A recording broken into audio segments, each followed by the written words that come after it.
Hi, I'm Angela, and this is my life.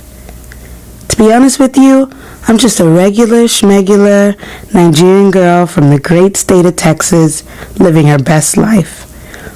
I have a bachelor's and master's degree in biology, and I'm a science teacher at a nursing school. When I'm not teaching, I like to hang out with my friends, spend time with my siblings, and dabble in my other hobbies, like going on vacation and, on occasion, acting. Yeah, I know what you're thinking. Acting? Are you serious? Yeah, I'm serious. It was a secret hobby until one of my students saw me on TV, called me out on it, and now it's out in the open. All was good in the world until I found the lump. No lie, I cried for at least 3 hours, wondering what it could be, how I'm going to tell my family, my friends, what is this really going to look like?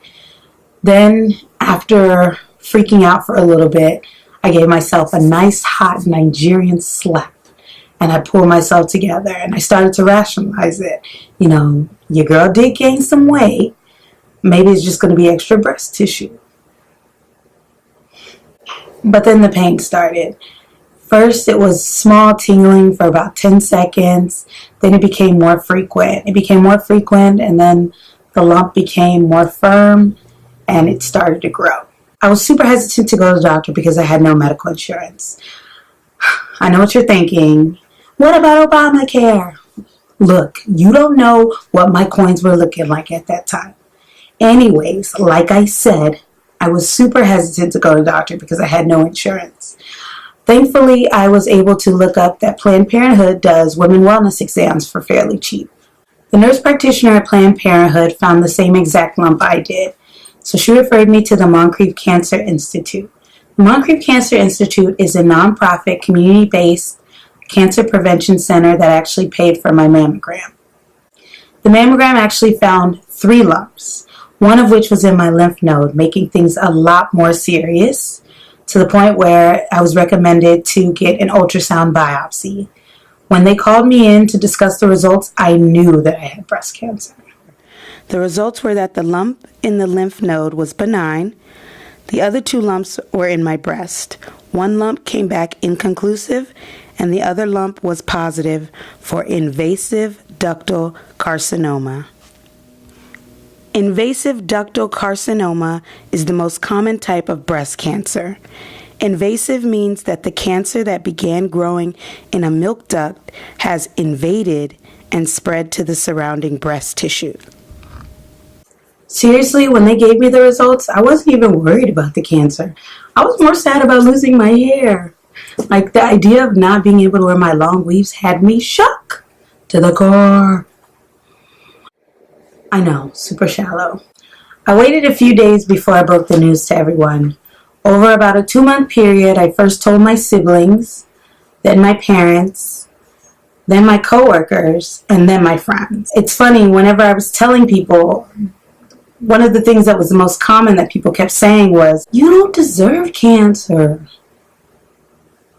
How do I respond to that? Like, thank you? Cancer is not prejudice. It's not something that picks and chooses who it wants to affect. You can have a perfect health record and still get a diagnosis. So when I wasn't getting that, I was getting stories of people whose family members or friends or someone they knew, coworker, who died of cancer. That helped. Fast forward to today, I have had not 1, not 2, not 3, but 4 chemotherapy cycles. My life has changed so drastically. When I was first given the news, I was told to get a notebook to write down all my appointments because I would have that many appointments.